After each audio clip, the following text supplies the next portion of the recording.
na guia, Deus que me alumia.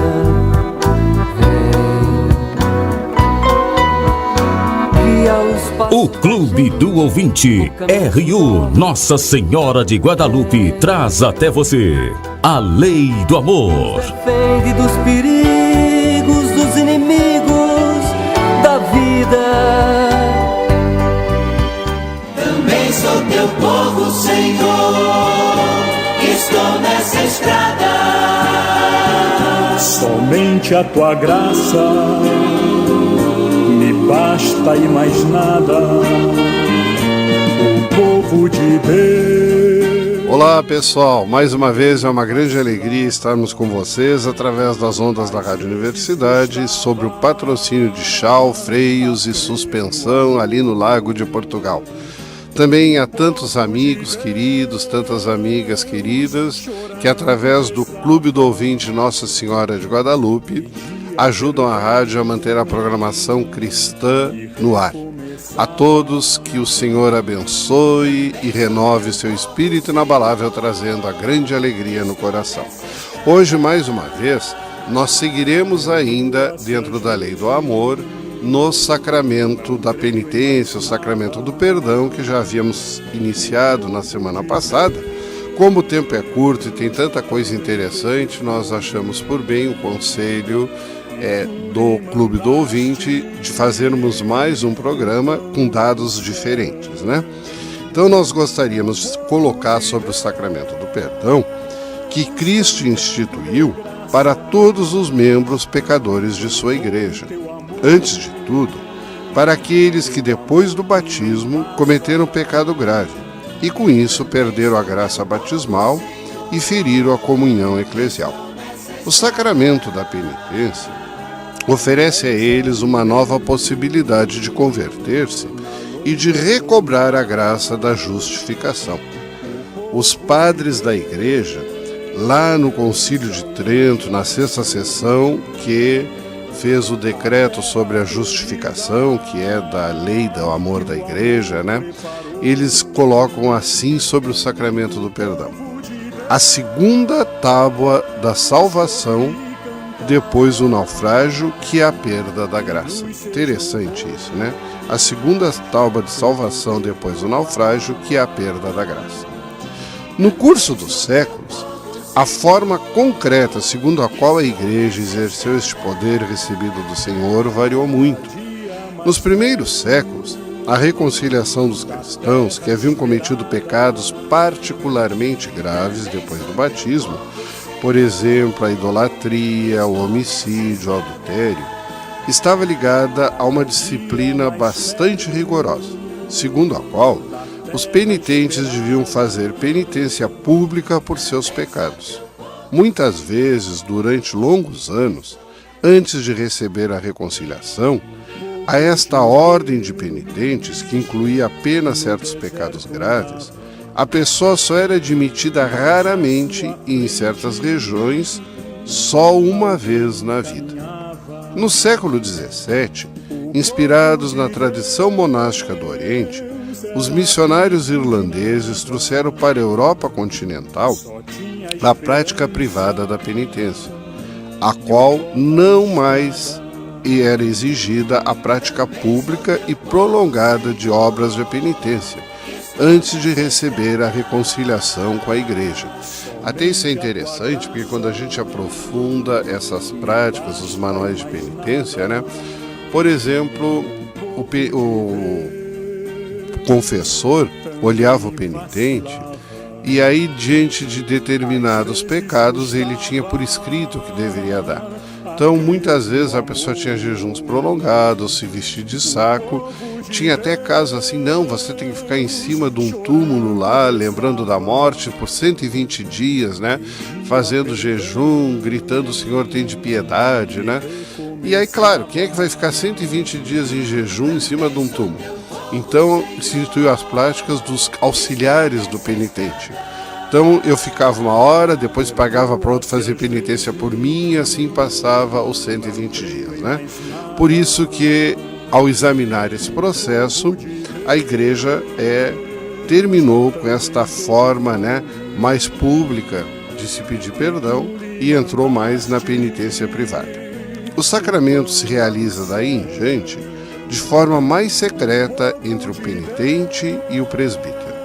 Esta nova prática previa a possibilidade da repetição, abrindo assim caminho para a frequência regular a este sacramento. Como nós acabamos de dizer, muitas vezes, em algumas regiões, só se podia confessar uma vez na vida. Está batizado, tem a graça, pecou, se confessa, né? Em algumas igrejas ortodoxas, no leste europeu, por exemplo, a Igreja Ortodoxa da Hungria, que eu tenho certeza, porque eu conversava com um padre lá em Roma, ele me disse que eles têm a prática assim de se confessar uma vez quando a coisa é muito grave. Aquele mesmo pecado ele não pode confessar de novo. Ele poderá de novo ter uma reconciliação, mas de um outro pecado de outra gravidade. Aquele mesmo, eles não podem de novo. Ainda em algumas regiões e dentro das religiões cristãs, ainda tem essa prática, né? Não pode. Já para nós do rito romano, se eu quiser, eu posso me confessar todos os dias. Permitia integrar, numa única celebração sacramental, o perdão dos pecados graves e dos pecados veniais. Em linhas gerais, é esta a forma de penitência praticada na Igreja até hoje. Através das mudanças pelas quais passaram ao longo dos séculos, a disciplina e a celebração deste sacramento, podemos discernir sua própria estrutura fundamental, que consta de dois elementos igualmente essenciais: os atos do homem que se converte sob a ação do Espírito Santo, a saber, a contrição, a confissão e a satisfação, e a ação de Deus por intermédio da Igreja. A Igreja, que pelos bispos e por seus presbíteros concede em nome de Jesus Cristo o perdão dos pecados e fixa a modalidade da satisfação, ora pelo pecador e faz penitência com ele. Assim, o pecador é curado e reintegrado na comunhão eclesial. Não podemos esquecer, né, que o sacramento da penitência está dentro dos sacramentos de cura, né? Pecado é um mal, é uma doença, é uma chaga, e a penitência, o sangue do Cristo derramado na cruz, o lava, o purifica, o renova, né? E a contrição interna restaura o ser humano. A fórmula da absolvição, em uso na Igreja Latina, exprime os elementos essenciais desse sacramento. O Pai das misericórdias é a fonte de todo o perdão. Ele opera a reconciliação dos pecadores pela Páscoa de seu Filho e pelo dom de seu Espírito, por meio da oração e do ministério da Igreja. A fórmula diz assim: Deus, Pai de misericórdia, que pela morte e ressurreição do seu Filho reconciliou o mundo consigo e enviou o Espírito Santo para a remissão dos pecados, te conceda pelo ministério da Igreja o perdão e a paz. E eu te absolvo dos teus pecados, em nome do Pai, do Filho e do Espírito Santo. Quais são os atos do penitente? A penitência leva o pecador a suportar tudo de boa vontade. Em seu coração está o arrependimento, em sua boca a acusação, em suas obras pela humildade a proveitosa satisfação. Isto faz parte do Catecismo Romano, segundo o Concílio de Trento, quando, na sua 14ª sessão, ele tratou de incluir na lei do amor o sacramento da penitência.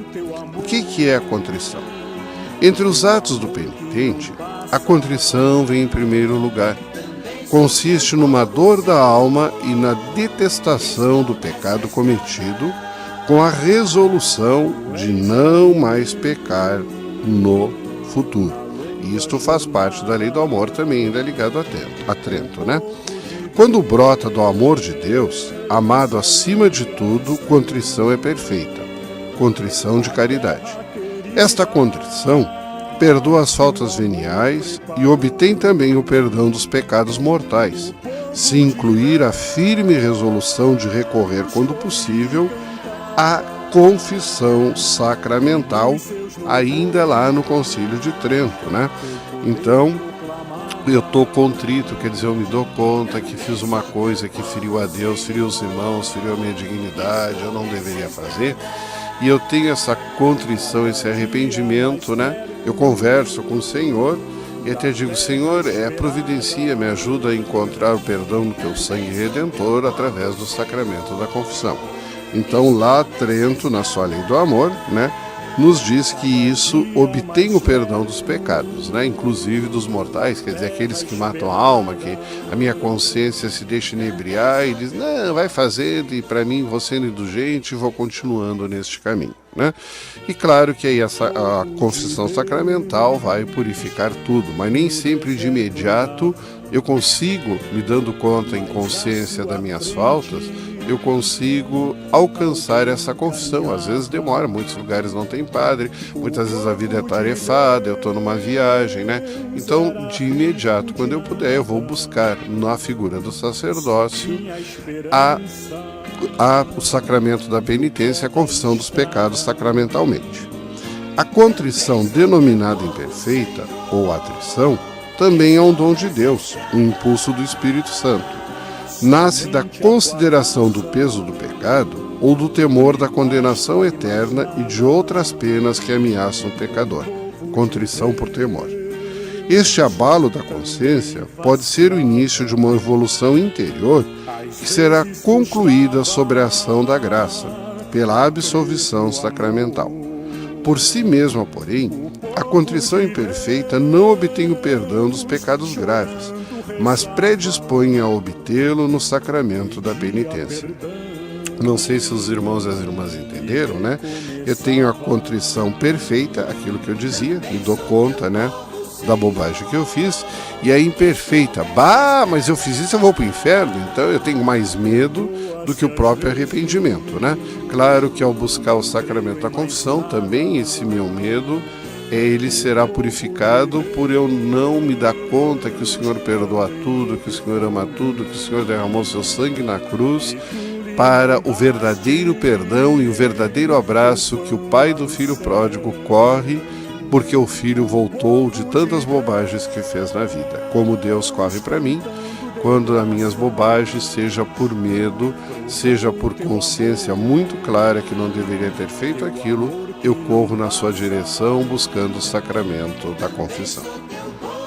Convém preparar a recepção deste sacramento fazendo um exame de consciência à luz da palavra de Deus.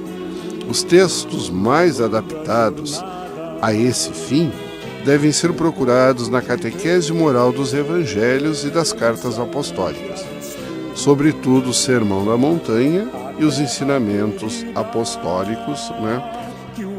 Conforme São Paulo escreve aos Romanos dos capítulos 12 ao 15, Coríntios dos capítulos 12 ao 13, Gálatas no 5, Efésios dos capítulos 4 a 6. Em todos eles temos muito para aprender, meditar e comungar com o profundo amor de Deus e o seu desejo de se reconciliar.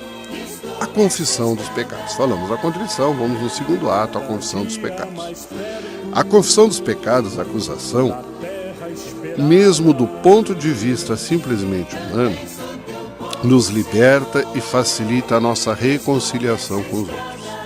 Pela acusação, o homem encara os pecados dos quais se tornou culpado, assume a responsabilidade deles e assim se abre de novo a Deus e à comunhão da Igreja, a fim de tornar possível novo futuro.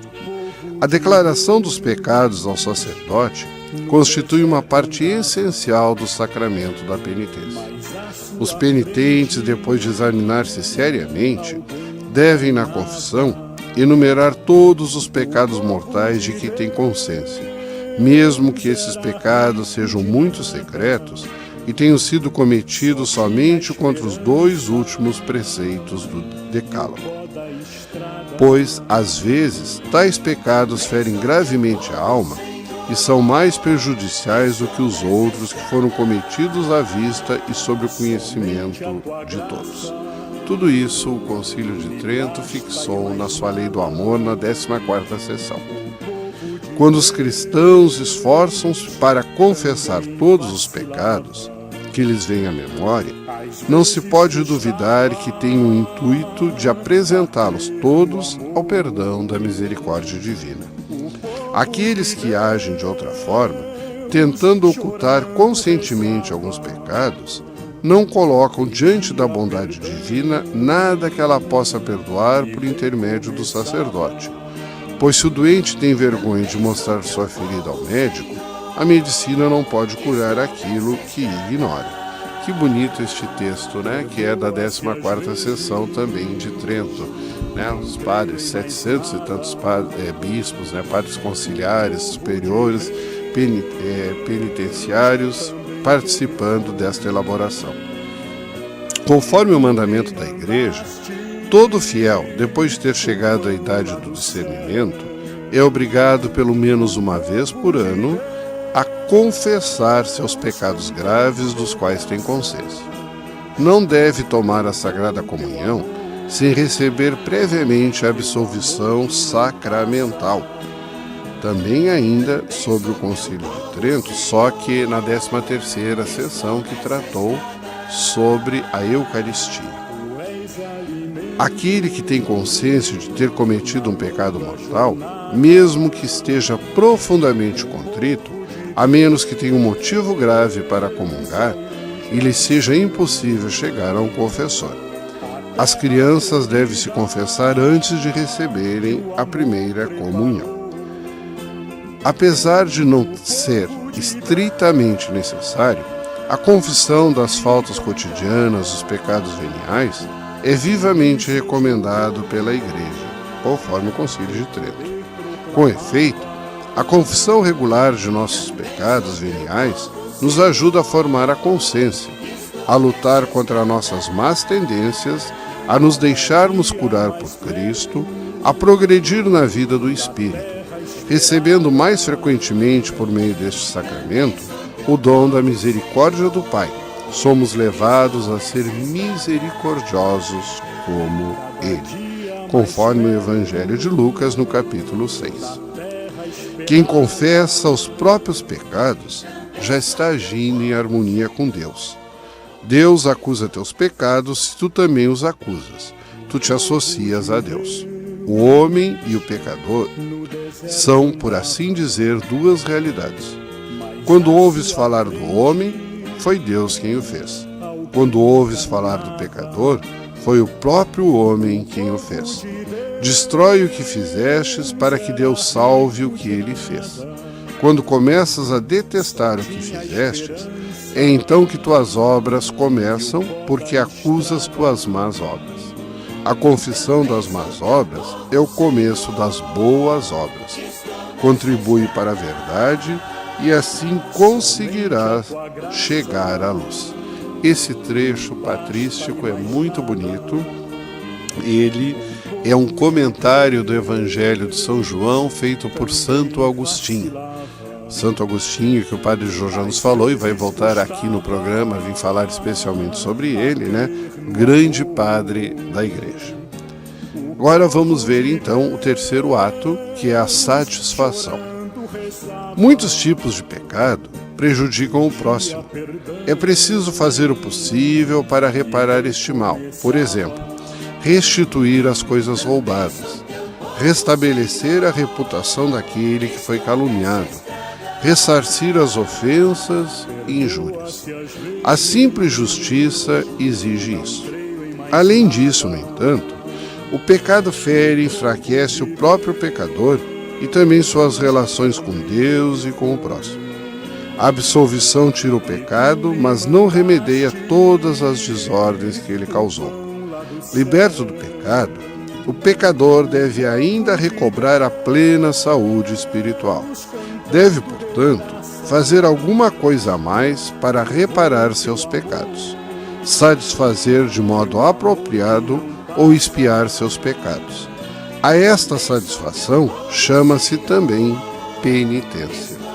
A penitência imposta pelo confessor deve levar em conta a situação pessoal do penitente e procurar seu bem espiritual. Deve corresponder, na medida do possível, à gravidade e à natureza dos pecados cometidos. Pode consistir em oração, alguma oferta, obras de misericórdia, serviço ao próximo, privações voluntárias, sacrifícios e principalmente a aceitação paciente da cruz que devemos carregar. Essas penitências nos ajudam a nos configurarmos com Cristo que sozinho expiou nossos pecados uma vez por todas. Permite-nos também nos tornarmos co-herdeiros do Cristo ressuscitado, pois sofremos com Ele. A respeito disso, nós também temos aqui, do Concílio de Trento, uma doutrina sobre este sacramento que nos diz o seguinte: entretanto, nossa satisfação, aquela que pagamos por nossos pecados, só vale por intermédio de Jesus Cristo, pois não podendo coisa alguma por nós mesmos, com a ajuda daquele que nos conforta, podemos tudo, conforme está lá São Paulo aos Filipenses, no capítulo 4. O homem não tem, portanto, de que se gloriar, porque toda a nossa glória está em Cristo, em quem oferecemos satisfação, produzindo dignos frutos de conversão, que dele recebem seu valor. Por eles são oferecidos ao Pai, e graças a eles são aceitos pelo Pai. Também temos então quem é o ministro do sacramento da confissão. Como Cristo confiou a seus apóstolos o ministério da reconciliação, isto nós achamos no Evangelho de João, capítulo 20, os bispos, seus sucessores e os presbíteros, colaboradores do bispo, continuam a exercer esse ministério.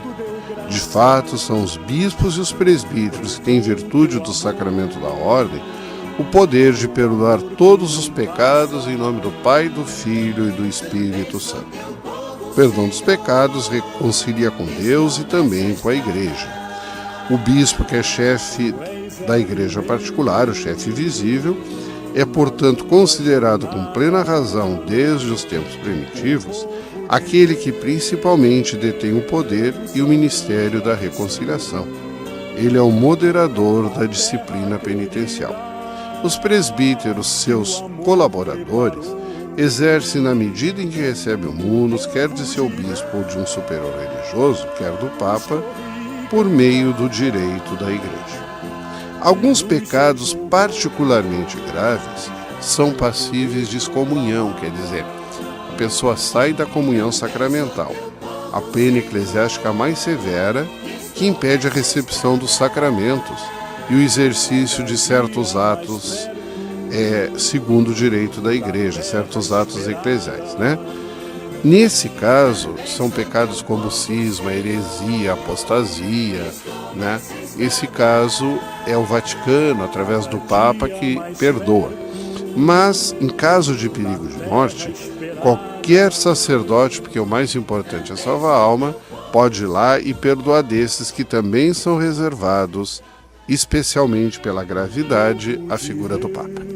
Mais uma vez o nosso tempo esgotou, foi uma grande alegria estarmos com vocês. Fica aqui a nossa bênção, que o Senhor chegue a todos os lares e possa renovar o seu espírito inabalável em todos os seus habitantes, em nome do Pai, do Filho e do Espírito Santo. Fica então a nossa mensagem musical.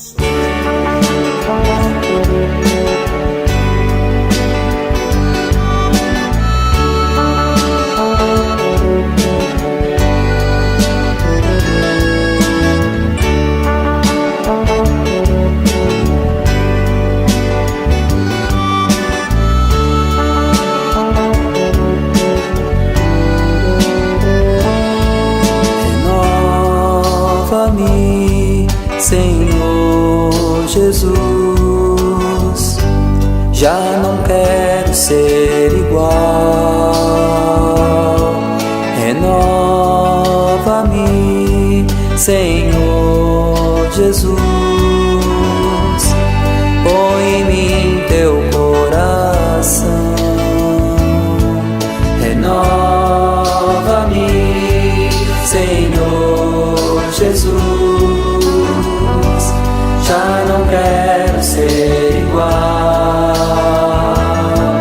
Renova-me,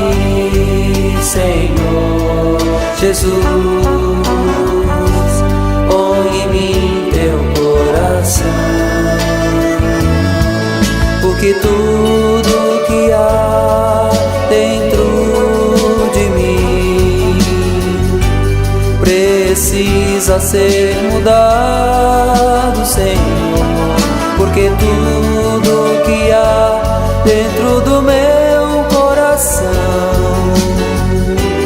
precisa mais de ti,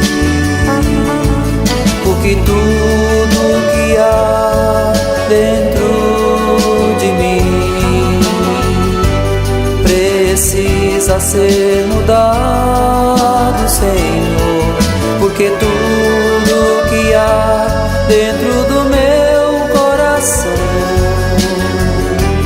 precisa mais de ti, precisa mais de ti.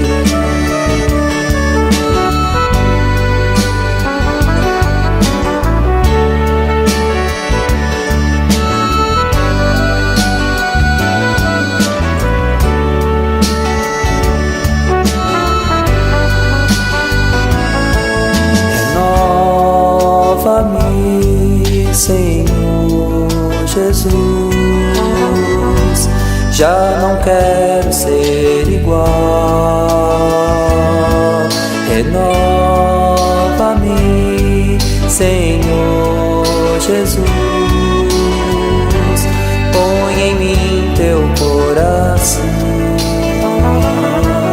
Renova-me, Senhor Jesus, já não quero ser igual. Renova-me, Senhor Jesus, põe em mim teu coração,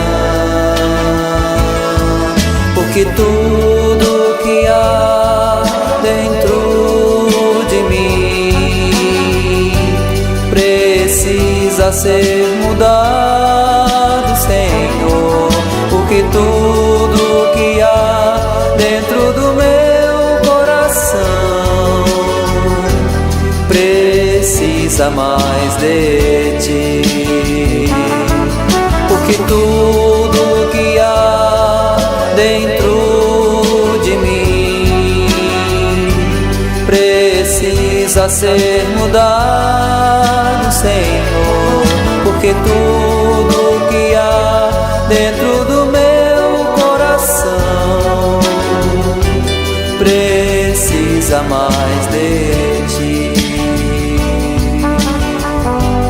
precisa mais de ti.